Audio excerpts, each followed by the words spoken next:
warahmatullahi wabarakatuh. Bertemu lagi dengan Ibu Esti di pelajaran dasar-dasar kefarmasian. Pada kesempatan kali ini, Ibu akan menjelaskan mengenai pembuatan jurnal. Nah, jadi kalian harus menyimak video ini sampai selesai ya, agar kalian dapat membuat jurnal dengan baik dan benar. Kita bahas terlebih dahulu mengenai resep. Resep adalah permintaan tertulis dan elektronik dari seorang dokter, dokter gigi, atau dokter hewan kepada apoteker untuk membuat dan menyerahkan obat kepada pasien berdasarkan perundang-undangan yang berlaku. Nah, resep terdiri dari beberapa bagian. Ada inscriptio, ada invocatio, ada signatur, ada subscriptio, dan ada prescriptio. Untuk mengetahui keabsahan dari resep itu sendiri, kita harus memahami bagian-bagian dari resep tersebut. Yang pertama, ada nama, alamat, nomor izin praktek dari dokter, dokter gigi, atau dokter hewan. Kemudian ada tanggal penulisan resep atau disebut dengan inscriptio. Kemudian ada tanda R pada bagian kiri setiap penulisan resep atau disebut dengan invocatio. Kemudian ada aturan pakai obat atau disebut dengan signatur. Ada tanda tangan paraf dokter penulis resep atau disebut dengan subscriptio.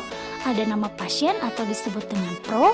Kemudian ada nama obat, jumlah, dan cara membuatnya yang disebut dengan prescriptio.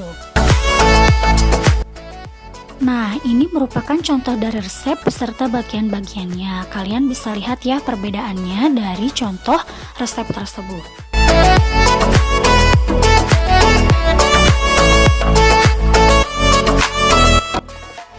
Karena hari Selasa kita sudah mulai praktikum, Ibu akan bahas mengenai format pembuatan jurnal.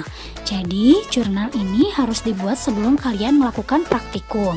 Jurnal ini dibuat pada buku jurnal yang sudah diinformasikan oleh Ibu pada saat di kelas kemarin. Nah, kita mulai bahas satu persatu format pembuatan jurnal praktikum.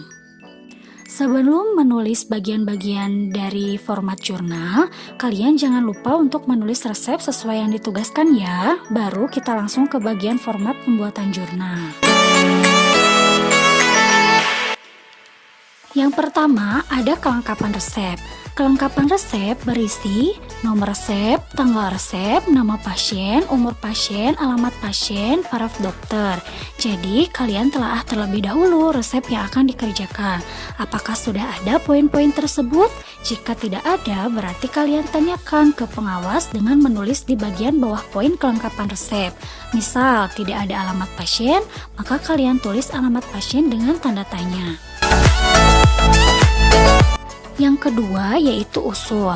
Usul ini digunakan untuk mengusulkan kebutuhan pada saat praktikum, baik mengenai bahan, alat yang digunakan, dan prosedur kerja yang dilakukan.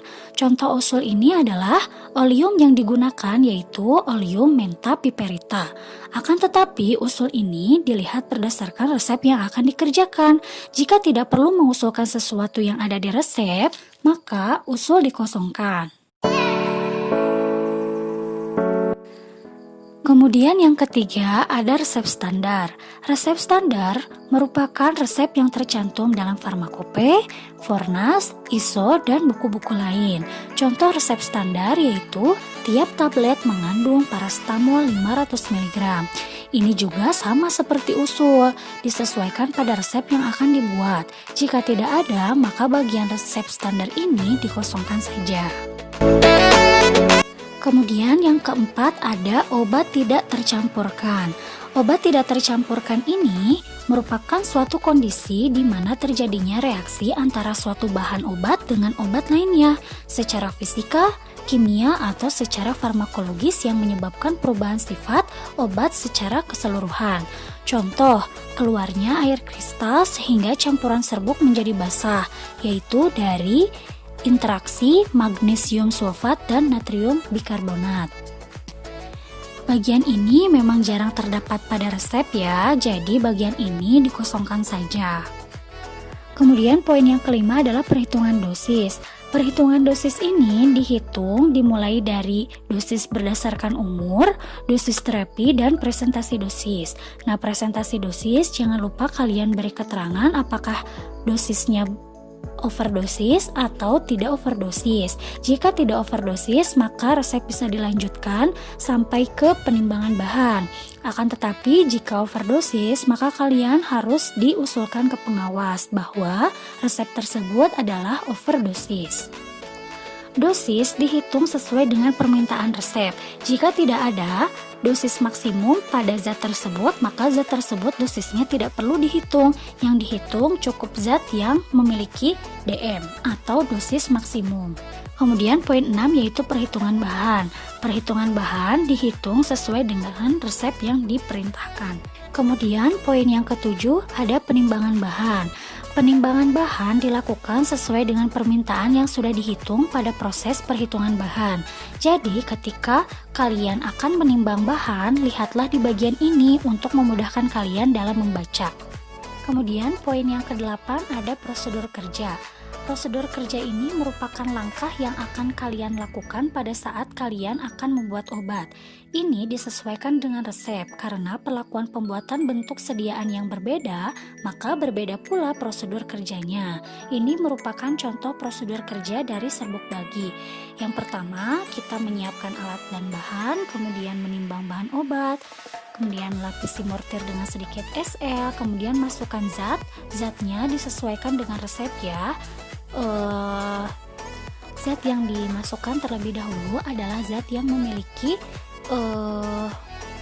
berat yang lebih ringan atau yang lebih kecil.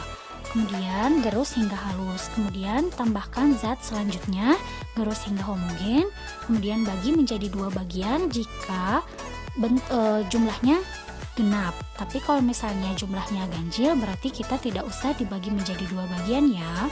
Kemudian bagi masing-masing bagian menjadi 5 bagian sama banyak. Itu jika permintaannya 10. Berarti kalau misalnya permintaannya 8, berarti berbeda lagi ya bahasanya. Kemudian bungkus, kemas, beri etiket dan label. Kemudian poin yang ke-9 adalah penyerahan. Jika bentuk sediaan kalian serbuk bagi, maka penyerahannya seperti ini. Wadah menggunakan plastik klip, kemudian etiketnya putih ya, jangan kebalik, jangan menggunakan etiket biru karena etiket biru adalah untuk sediaan luar. Kemudian signa atau aturan pakai sehari 3 kali 1 bungkus, itu disesuaikan dengan resep juga ya. Kalau misalnya di resepnya 2 kali, ya berarti sehari 2 kali 1 bungkus. Kemudian label yang digunakan yaitu label NI atau no eater yang tulisannya tidak boleh diulang tanpa resep dokter. Kemudian bentuk sediaannya berarti kita akan membuat serbuk bagi. Nah, setelah poin penyerahan ditulis, tempelkan label NI dan etiket. Pada etiket, mohon untuk diisi bagian nomor, tanggal, nama pasien, serta aturan pemakaiannya. Nah, kemudian yang terakhir ada monografi. Setiap obat atau zat yang tertera pada resep harus ditulis monografinya. Adapun yang harus ditulis antara lain pemberian, kelarutan, dosis maksimum, serta khasiat. Dan jangan lupa ditulis literaturnya ya atau daftar pustakanya. Misalnya kalian dapat dari Farmakope Indonesia edisi 3, 4, ataupun 5. Monografi ini harus ditulis untuk mengetahui sifat fisika dan kimia dari setiap zat sehingga kalian akan lebih mudah untuk melakukan perlakuan khusus pada setiap zat. Nah, mungkin sekian yang dapat Ibu sampaikan mengenai pembahasan dalam pembuatan jurnal praktikum. Formatnya seperti yang sudah Ibu jelaskan tadi, jangan lupa jurnalnya dikerjakan dan ditulis sesuai dengan format yang sudah Ibu berikan. Terima kasih atas perhatiannya. Wassalamualaikum warahmatullahi wabarakatuh.